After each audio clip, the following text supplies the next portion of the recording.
kung magkano po ang nagugol sa pagdakip at pagpapadala sa ating dating Pangulo mula dito sa Pilipinas papuntang Dahig. Di po ba bilang parte ng kabinete ng ating Pangulo, tayo ay nagsisilbing alter ego ng ating presidente? At sa paglabag sa kanyang kagustuhan, hindi po ba nagkakaroon ng breach or violation ng trust and confidence na kung saan ating hindi tayo tumatalima sa ninanais ng ating Pangulo na kayo ay pwedeng maging subject or vulnerable to any administrative liability? Ang galing. Alam nyo,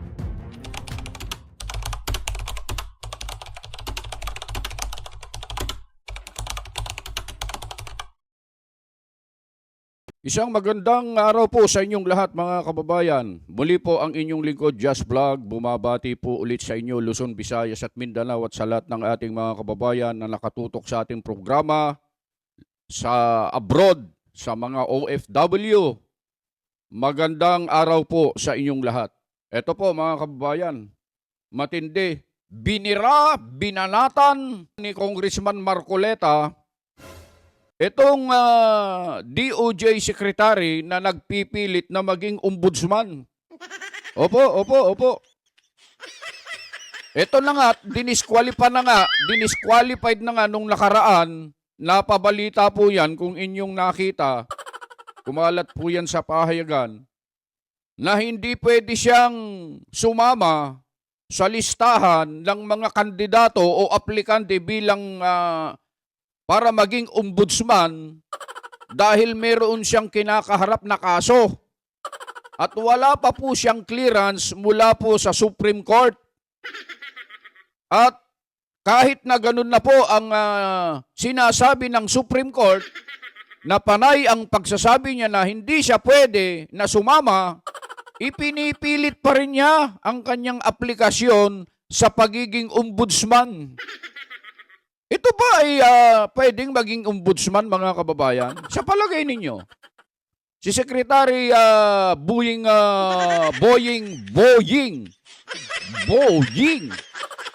Rimulya, pwede kaya itong maging ombudsman mga kababayan?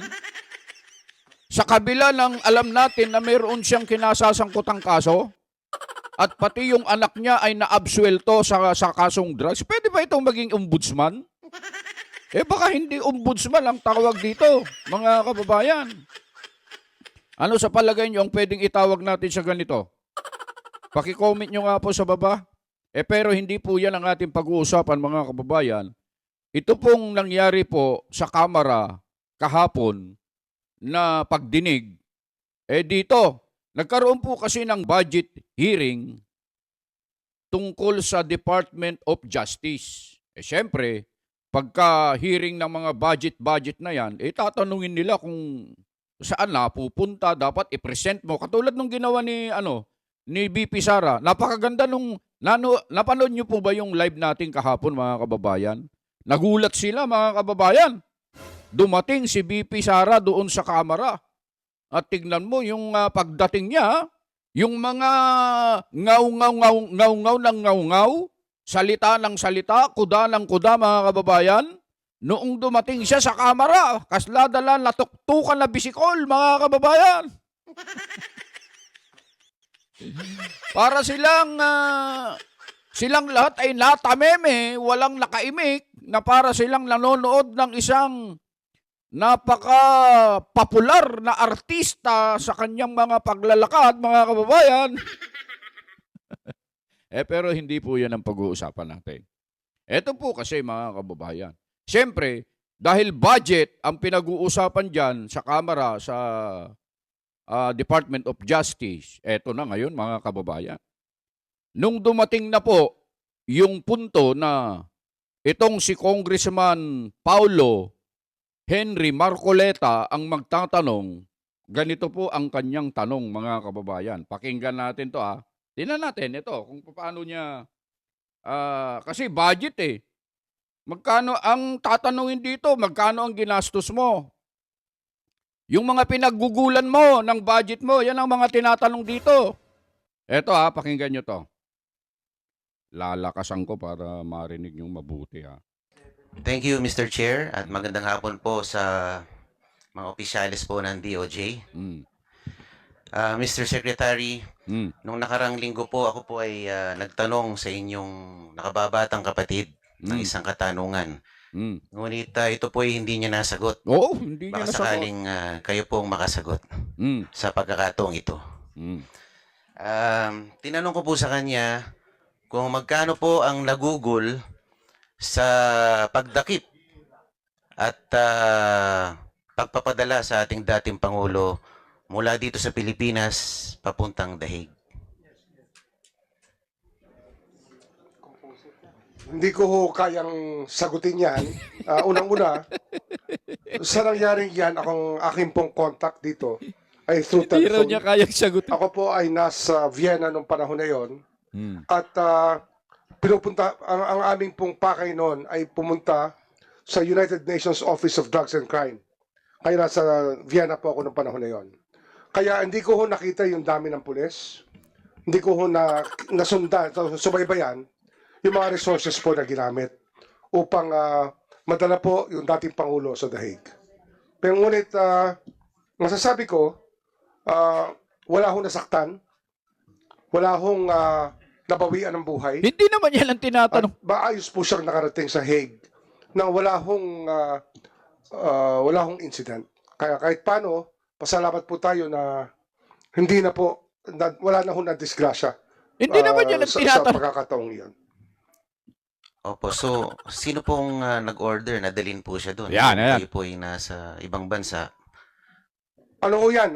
Halos 10 oras po akong nakikipag-usap by telephone mula po sa oras ng Europa papunta po rito sapagkat yung legal basis po ay pinag-aaralan at kiniklear nila sa akin.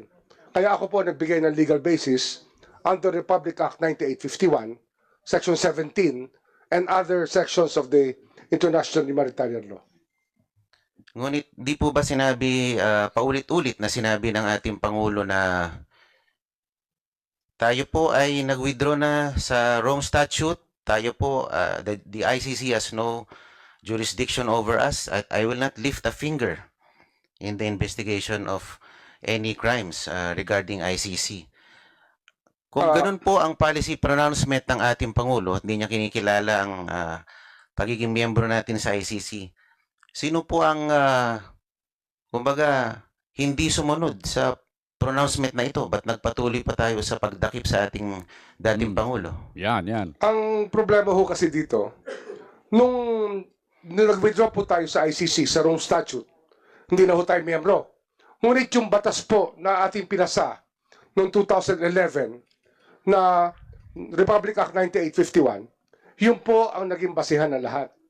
Kung ito po ay ating tinanggal sa ating legal system, yung batas na yun, kaakibat ng ating pag-atras sa ICC, wala na hong basihan sana.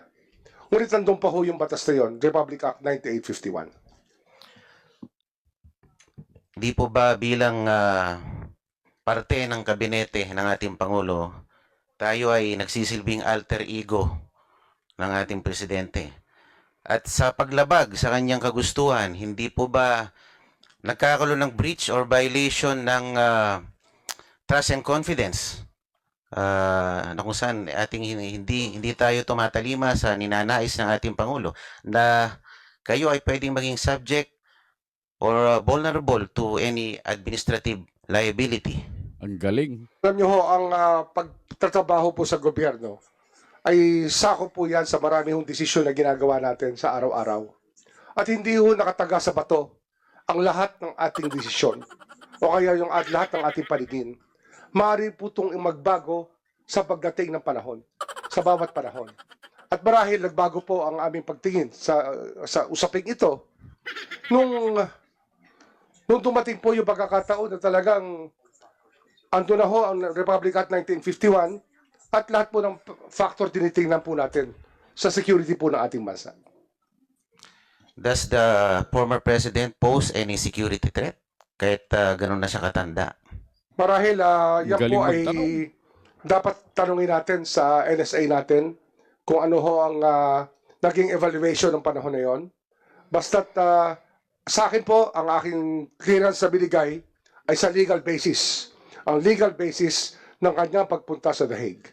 Yun po yung ating trabaho bilang legal counsel po ng gobyerno. So pwede po tayong tumaliwas sa kagustuhan ng presidente. Yan oh. Kahit tayo Hindi ay ho tayo parte ng... tumaliwas marahil ho, nagbago rin ang lahat sa ang kanyang paningin sa usapin ito. Hindi ho tayo, hindi ho nga, sabi ko nga kanina, hindi ho nakataga sa bato ang lahat ng ating paningin ng panghabang buhay. Minsan nagbabago po. Yun po yung ating pagtingin dito. Ayan po. Yun po kasing mga pangyayaring ito nung dinakip ang ating dating Pangulo, it poses some questions that need to be answered. Halimbawa, what is the role of the DOJ Secretary in high-profile law enforcement operations involving political figures, including former officials? How does the DOJ ensure that such operations are impartial, conducted strictly within legal bounds, and free from political interference, or not influenced by political pressures, especially when they involve a former head of state? What is DOJ's accountability if evidence later shows that its actions were weaponized for political purposes? Kami ho, ang aming gabay dito, rule of law. Yun po yung aming mantra dito, yun po yung aming sinusunod. At yun po ang dahilan kung bakit meron po tayong Department of Justice, rule of law po. Para humaayos ang lipunan natin at tahimik po. Thank you. My last question po, Mr. Chair.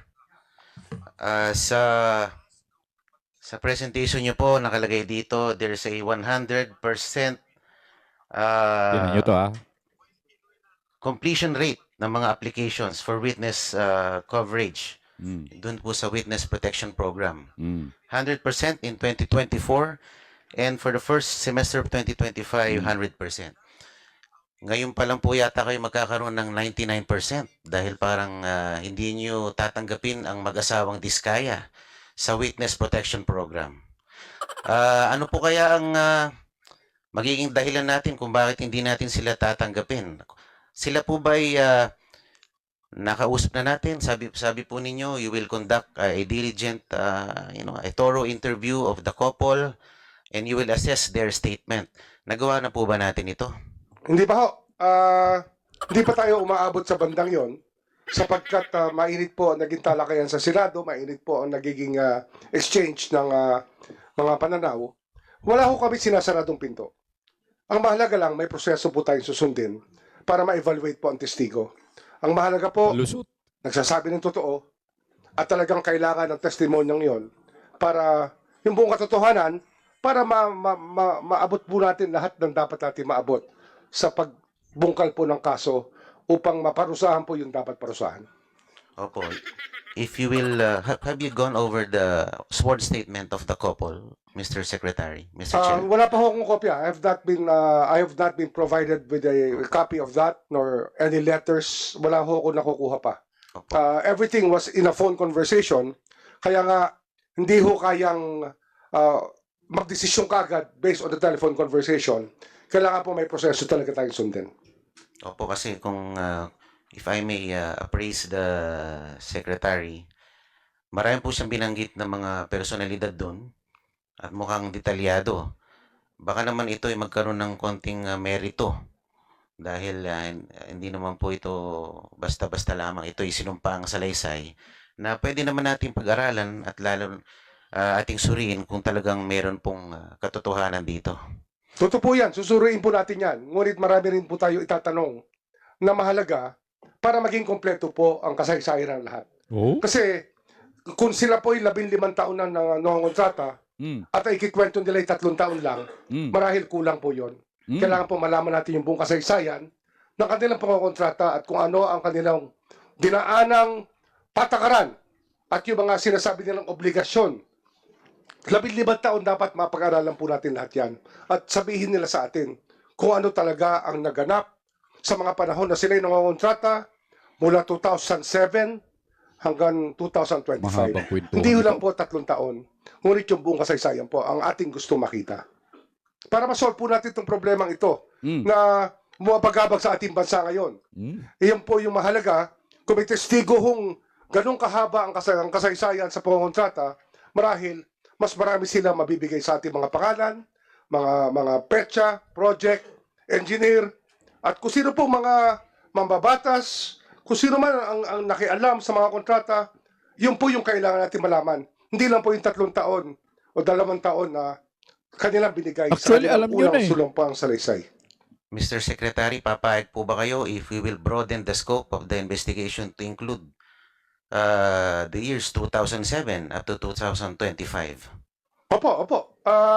Galing. Kailangan po talaga we get to the bottom of this kasi yung bansa po natin ang nakasalalay dito. Ang bigat na ho ng saloobin ng Pilipino. Naku. Kailangan po malaman Ang nila yung ganda. kasaysayan nito. Kung kinakailangan po umabot tayo sa 1998, gawin po natin. Para makita ho natin kung saan 1914 na. tayo dapat pumunta at saan tayo paparoon. Yun po, hindi tayo matututo pag hindi natin nakita ang buong kasaysayan po at sistema na umiiral ngayon na mula po nung mga panahon na yon. Ano po kayang posibleng possible grounds that they will be denied their application for witness protection? Di ba sabi po... Ano ho kasi yan? Testimonial evidence po yan. Hmm. Ang mahalaga po, ilabas din nila yung mga dokumento. Yung kanilang records, yung kanilang mga ledger. Lahat po yan, dapat open to scrutiny. Wala ho sila dapat itatago na kahit ano. Yun po yung hinahanap natin talaga sa mga tumitestiga po as state witness. Mahirap po mag-alaga ng state witness, sinasabi ko sa inyo. Kasi ako ho, I take it upon myself to talk to these people and to know their state of mind, their security. And I spend a lot of time doing this even on Sundays. I can tell you that. Kaya hindi ho ito biro sa akin. Ito po ay isang misyon na ating ginagampanan upang magkaroon ng hustisya sa ating bansa. Okay, maraming salamat po. Salamat po. Maraming salamat po, Mr. Chair. I have no more questions. Ayun ha, mga kababayan. Meron lang akong mga gustong ipunto ron, mga kababayan. Una po, mga kababayan, yung, pero ang galing ha, in fairness ha, napakahusay magtanong ni Congressman Marcoleta, mga kababayan. Palakpakan nga natin yun. Parang katulad din talaga ni Senator Marcoleta, si Congressman Paulo Marcoleta, mga kababayan. Mahusay, napakahusay magtanong, mga kababayan. Ito yung mga ilang punto dito, mga kababayan, na gusto naming i-share din po sa inyo. Ang sabi ni Secretary Boying Rimulya kanina, doon daw sa pagdakip sa Pangulo, nasa Vienna siya kung anong ginagawa niya ron, mga kababayan. Hindi raw niya alam kasi tinanong kung magkano ang nagugol nung dakpin ang former President Duterte, mga kababayan. Hindi raw niya alam kung ilan ang bilang ng mga pulis, kung ano yung mga ginamit. Mga kababayan, yan ay lantad na lantad sa media, pinagpipiestahan sa media, pagkatapos sila ang nakikipagtransaksyon tungkol sa mga bagay na yan. Mga kababayan, at kung napansin nyo pa, mga kababayan, kaya itong si Senator, sorry.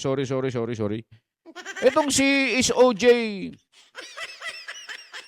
Boying Rimulya, mga kababayan, ay dito, hindi nyo ba nahalata yung mga sagot niya? Puro nagpapalusot lang, mga kababayan.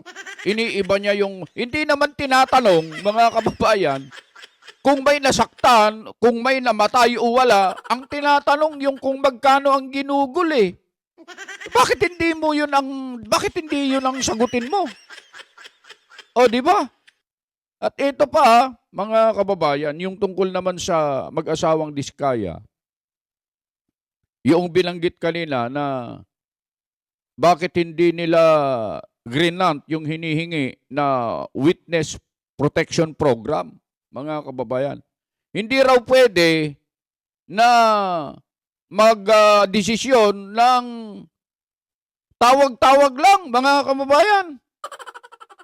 Samantalang itong si Romualdez, tumawag lang sa Senado, at hinihingi, mga kababayan, si Bryce ay ibinigay na kagad ni Senate President Soto. Tawag lang. Mga kababayan, ano pa? Itinawag din lang, mga kababayan. Puro tawag ito, ha. Walang hindi dumaan sa ano ito. Kasi sabi niya, mahirap kung magdesisyon kung tawag-tawag lang, mga kababayan. Ito pa, yung naging desisyon ni Senator Tito Soto na huwag i-grant yung WPP, Witness Protection Program ng mag-asawang Diskaya, sapagkat nakita at nabasa niya sa dyaryo yung sinabi ni Boying Rimulya na kailangan daw isaoli muna yung pera na nakamkam o nakulimbat o ano pa ng mag-asawang Diskaya bago gawing state witness. Wala naman po sa batas yun, mga kababayan, na kailangan isauli. Klinaro na po yan ng dalawang senador na abogado ni Senator Cayetano at saka ni Senator Marcoleta, mga kababayan. Wala yun sa batas. Yun, mga ganon. Nakita nyo po yun, mga kababayan. Pero dito, mga kababayan, nakita natin, ang pinupunto natin dito, mga kababayan, kung papaano iniikot nitong SOJ yung mga bagay-bagay na tinatanong ni Congressman Marcoleta, mga kababayan. Hindi siya makasagot ng diretso, mga kababayan. Halatang halata na iniiwas niya yung mga punto ng katanungan ni Congressman Marcoleta, mga kababayan. Eto malinaw dito, mga kababayan, na etong si Boying Rimulya ay naglilingkod. Naglilingkod, mga kababayan. Naglilingkod hindi sa bayan. Oo. Kasi meron siyang mga pinoprotektahan dito. Narinig nyo din sa kanyang pagtatanong, sino ang nag-utos? Kung napansin niyo yung sagot niya, bago daw siya magbigay ng clearance, ayan, ibig sabihin siya po ang nagbigay ng clearance, mga kababayan. Siya po ang nagbigay ng clearance. Opo, inamin na po niya yon. Kung napansin nyo lang po, mga kababayan. Marami pa po tayong ipupunto dyan, Kaya lang, ang gusto lang namin, yung pagtatanong lang ni Senator o Congressman Marcoleta, mga kababayan, alam kong sapat na po sa inyo yun. Sapagkat batid naman po namin at alam naman po namin na malawak ang inyong pangunawa tungkol sa mga bagay-bagay. May mga ilan lang po na nagagawi sa ating channel, mga kababayan, na medyo katulad nga ng sinabi ni Katunying, pero ayaw kong gamitin yung terminong ginamit ni Katunying kasi si Katunying, alam nyo naman. Ganun talaga. Hindi nila naiintindihan. Sana po, mga kababayan, sana po. Lawakan natin ang ating mga pangunawa sa mga bagay-bagay. Wala tayong pinapanigan dito, mga kababayan. Doon lang po tayo sa totoo. Doon lang po tayo sa tama. Doon lang tayo sa proseso. Doon lang tayo kung ano ang nasa batas. So, yun lamang, mga kababayan. Muli po ang inyong lingkod, Just Vlog, bumabati po sa inyo ng isang magandang araw at ano man po ang inyong ginagawa, lagi po kayong mag-iingat.